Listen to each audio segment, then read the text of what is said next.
हम वास्तविक रूप से शून्य स्वभाव के हैं। हमारी आत्मा शून्य है और शून्य में ही हम जब तक विलीन नहीं होते हैं तब तक हमें संतुष्टि नहीं मिलती है। और अध्यात्म में शून्य का सबसे ज़्यादा महत्व है, रहस्य है, परिपूर्णता है। हर चीज़ उस शून्यता के आगे पीछे चलते रहती है। अब आखिर ये शून्यता क्या है? अध्यात्म में आपने बहुत बार सुना होगा कि हमें विचार शून्य होना पड़ता है, हमें अहंग शून्य होना पड़ता है। तो आखिर ये शून्य क्या है और शून्य का विश्लेषण क्या है? शून्यता प्राप्त कैसे हो? ये सब अध्यात्म के विशिष्ट प्रश्न हैं और इस प्रश्न में समुचित सारे आंसर हैं अध्यात्म के। तो वो उत्तर क्या क्या हैं? शून्यता को जान के हम कैसे सारे अध्यात्म के रहस्यों को जान जाते हैं? आज सुंदरकांड की पंक्तियों से इस शून्यता के बारे में समझेंगे और अहंग शून्य क्या होता है उसके बारे में समझेंगे। तो शुरू में ही सुंदरकांड में की पंक्ति में जो एक चौपाई है जो आता है उसके बारे में हम लोग समझते हैं और शून्यता के बारे में समझते हैं। प्रविशि नगर कीजे सब काजा, हृदय राखी कौशलपुर राजा। गरल सुधा रिपु करहि मिताई, गोपद सिंधु अनल सितलाई। प्रविशि नगर कीजे सब काजा, हृदय राखी कौशलपुर राजा। गरल सुधा रिपु करहि मिताई, गोपद सिंधु अनल सितलाई। इसका मतलब क्या है कि अगर आप कोई भी कार्य करते हैं उससे पहले अगर प्रभु श्री राम का स्मरण करते हैं तो आपको सफलता अवश्य मिलती है। जो भी ऐसा करता है उसके लिए विष अमृत हो जाता है, शत्रु मित्र बन जाता है, समुद्र गाय के खूर के बराबर हो जाता है, अग्नि में शीतलता आ जाती है। कहने का मतलब ये है कि जो आप सोचते हैं, जो आपको दिखता विषम है, जटिल है, कठिन है, वो सब आपके लिए आसान हो जाता है। कैसे? तो प्रविशि नगर कीजे सब काजा, हृदय राखी कौशलपुर राजा। गरल सुधा रिपु करहि मिताई, गोपद सिंधु अनल सितलाई। ये बहुत ही पॉजिटिव पंक्ति है सुंदर कांड की और इसमें भावार्थ जो है वो शून्यता का है। आखिर आपके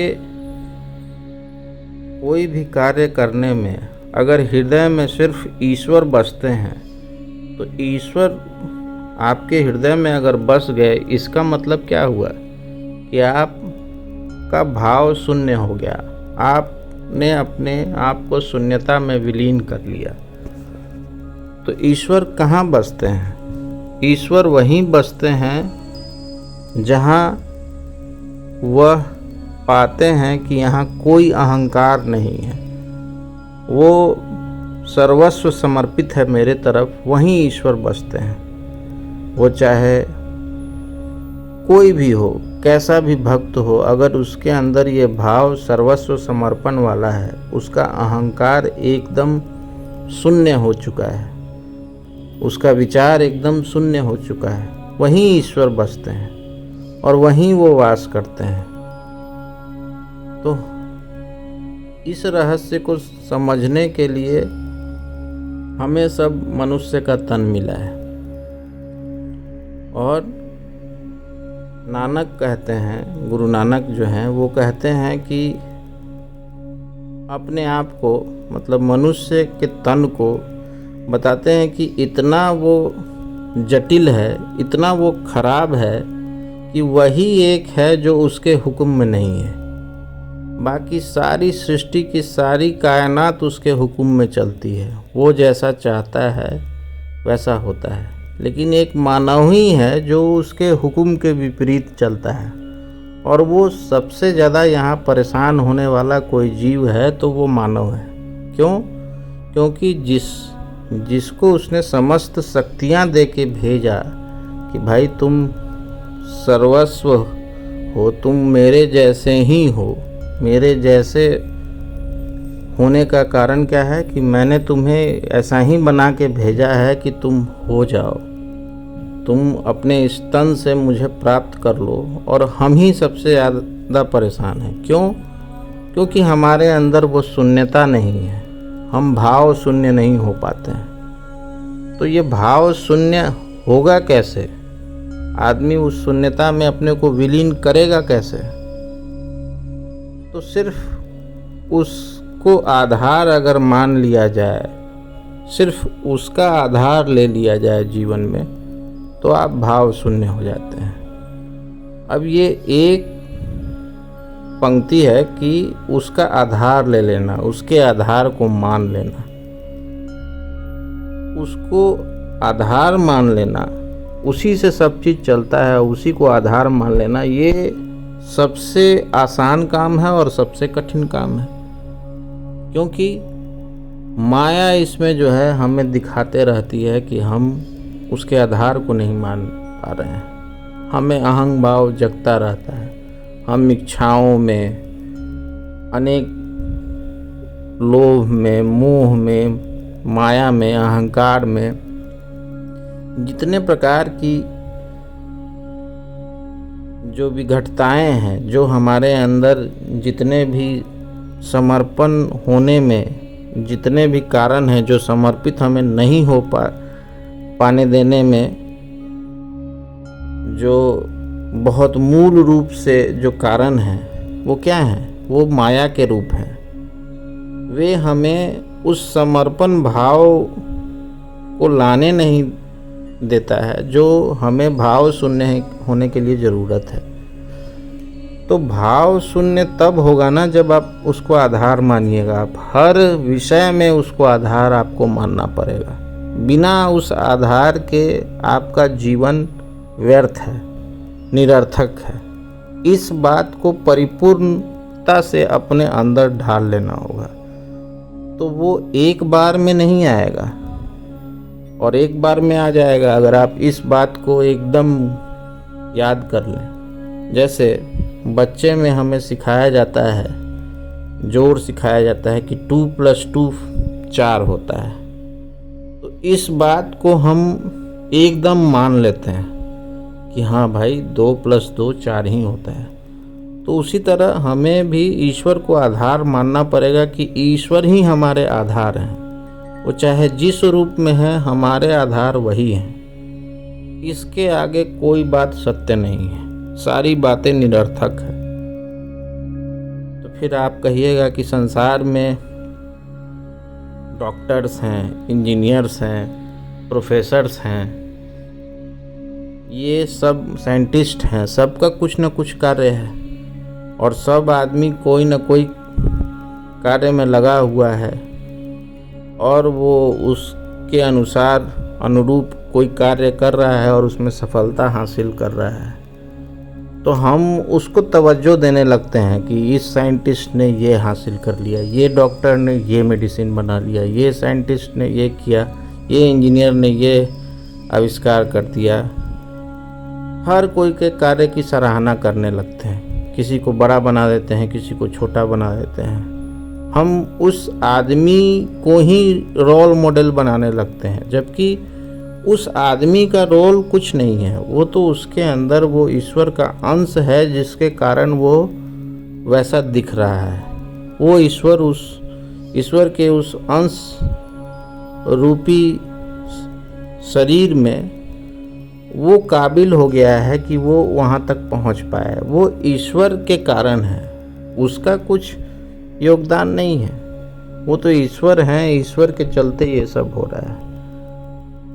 तो हनुमान की विशेषता क्या थी कि हनुमान जी ने बहुत बड़ा कार्य किया था, लेकिन वो अपने को श्रेय नहीं देते थे। वे कहते थे कि सारा श्रेय तो ईश्वर का है, मैंने क्या किया। ये भाव होना। और आज हमारे अंदर अहंकार क्या है, हम अगर छोटा सा कोई कार्य कर लें तो हमें ये अहंकार हो जाता है कि हमने ये कार्य किया, मैंने ऐसे किया। और अहंकार का सबसे खराब लक्षण क्या है कि ये अच्छा भी लगता है। आप अगर अपना बुराई 10 लोगों से सुन लें तो आपको अच्छा लगता है, आपको लगता है नहीं ये बात सत्य है। जो रावण के साथ हुआ, रावण को ऐसा प्रतीत हो गया कि वो हर चीज में विजयी है, हर वो कार्य कर सकता है जो गलत सही उस निरर्थक सब वो, जबकि सब ज्ञानी था। वही हम भी हैं, हमारे अंदर भी जब अहंकार जगता है तो हम भी रावण की तरह होने लगते हैं। हम भी समझने लगते हैं कि नहीं मैं ही हूँ सब चीज़, मैं भाव आ जाता है, अहंग भाव आ जाता है। हम अपने अंदर उस शून्यता को भूल जाते हैं जो हमें ईश्वर बताना चाहते हैं कि तुम हर कार्य करके भी कोई कार्य नहीं कर रहे हो, क्योंकि कुछ हो ही नहीं रहा है। वो तो स्वप्न है, स्वप्न में चले जा रहे हो। स्वप्न में हाथ पांव मारते मारते कितना जन्म हो गया, और उस जन्म से निकलने का कोशिश करते हुए भी हम हाथ पांव मारने लगते हैं। क्यों? क्योंकि हमारा अहंग भाव शून्य नहीं हो पाता। तो आखिर शून्यता कैसे आएगी? तो शून्यता तभी आएगी जब आप उसको आधार बनाइएगा, हर समय उसको स्मरण कीजिएगा, हर समय उसका जाप कीजिएगा, हर समय उससे कनेक्टेड रहिएगा, हर समय उसी को आधार मानिएगा। हर सक्सेस में, हर फेल्योर में उसको तवज्जो दीजिएगा, तभी आप उसको समझ पाइएगा, उसके रहस्य को समझ पाइएगा। और जिन्होंने भी ये रहस्य समझा है वे वहाँ तक गए हैं। जैसे परमहंस योगानंदा थे। परमहंस योगानंदा को अपने गुरु के प्रति बहुत खास समर्पण था, युक्तेश्वर गिरी। तो युक्तेश्वर गिरी जब मर जाते हैं तो जब एक बार ये जाते हैं तो उनसे मिलने के लिए वो आते हैं और आके उनको बताते हैं कि मैं अभी जो हूँ अपने सशरीर मैंने छोड़ दिया है, लेकिन मैंने जो सेवा का कार्य चुना था मैं वो कार्य सूक्ष्म लोक में कर रहा हूँ। सूक्ष्म लोक में भी हमारी आत्माएं जो इच्छाएं रखे रहती हैं वहाँ जाती हैं, और वहाँ भी मैं उन्हें ईश्वर के प्रति गाइडेंस दे रहा हूँ। तो आत्मा कभी मरती नहीं है, वो जिस कार्य के लिए आई है वही कार्य करते रहेगी। तो हमारा मूल कार्य क्या है? हमारा मूल कार्य है अपने को शून्य बना लेना। जब हम शून्य बना लेते हैं तो हमारा सारा कार्य हो जाता है, हमारे लिए कोई कार्य असंभव नहीं रहता है। और जब तक वो आत्मा शून्य नहीं होगी तब तक उस आत्मा को इस जीवन मरण के चक्कर में रहना पड़ेगा, आना पड़ेगा, जाना पड़ेगा, और ये संसार का दुख सुख का खेला देखना पड़ेगा। कभी दुख आएगा, कभी सुख आएगा, कभी कोई विपत्ति आएगी, कभी त्रासदी आएगी, कभी आप आनंदित होंगे, कभी प्रफुल्लित होंगे।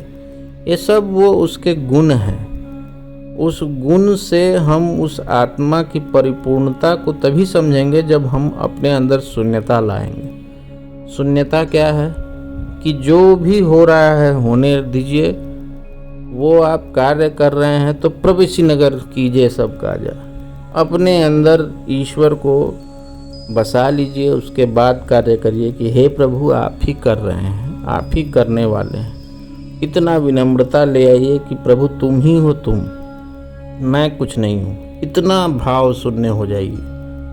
बैठिए जब उनको तो स्मरण करने में आपका भाव ऐसा हो कि आप हंसे तो हंसते रह जाएं, आप रोएं तो रोते रह जाएं, वो शून्यता में विलीन हो जाएं, उसके आनंद में मग्न हो जाएं। उसके बाद कुछ आपको न दिखे, आप उसी लीन समाधि में लीन हो जाएं कि ईश्वर तुम कितने निराले हो, तुम्हारा वर्णन क्या किया जाए। हर जगह तुम्हारी ही चर्चा है, हर जगह तुम ही तुम हो, तुम्हारे अलावा कुछ है ही नहीं। मैं इतना शून्य हूँ, मैं इस बात को समझ पाने के लिए इतना जन्म लगा दिया, मुझे ये बात समझ में नहीं आई। अब तुम्हारी कृपा हुई जो मुझे ये समझ में आ गया। ये भाव अगर आपका रहता है, और कोई सा भी मंत्र, कोई सा भी नाम, कोई सा भी स्मरण जिसे आप पकड़ सकते हैं, पकड़ के उसको स्मरण करते रहें। और कोई इसमें विधि नहीं है, कोई इसमें कुछ नहीं है, ये सबसे सहज है, इसमें कोई बहाना नहीं है, इसमें कोई लालच नहीं है। मैं वही हूँ, मैं वो शून्य चेतना का अंश हूँ, और मुझे भी शून्य होना है। यही मेरा मूल स्वभाव है और यही मुझे प्राप्त करना है। इसको प्राप्त करने में सारी चीज़ें प्राप्त हो जाएंगी। जीवन में कोई ऐसी चीज़ें ही नहीं रहेंगी जो अप्राप्त हो। यही मूल रहस्य है इस पंक्ति का। प्रविशि नगर कीजे सब काजा, हृदय राखी कौशलपुर राजा। गरल सुधा रिपु करहि मिताई, गोपद सिंधु अनल शीतलाई। यही वो शून्यता है, यही वो अहंग शून्यता है जहाँ हमें पहुँचना है, और जहाँ तक हमें उसको अपना आधार बनाना है। बस यही एक रहस्य है अध्यात्म का, जिसे हमें अक्षरतः पालन करना है और उस स्थिति तक पहुंच जाना है जहां हमें ईश्वर चाहते हैं कि वहां सिर्फ हम ही हम हो और तू ही तू हो। मतलब हमारा भाव ऐसा शून्य हो कि हम उसमें ही विलीन रहें और कोई चीज़ न बचे हमारे साथ। तो आज के लिए बस इतना ही। ओम हंग हंग हनुमंते वायुपुत्राय पंचमुख हनुमते नमः। ओम हंग हंग हनुमंते वायुपुत्राय पंचमुख हनुमते नमः। ओम नमः शिवाय। जय श्री राम।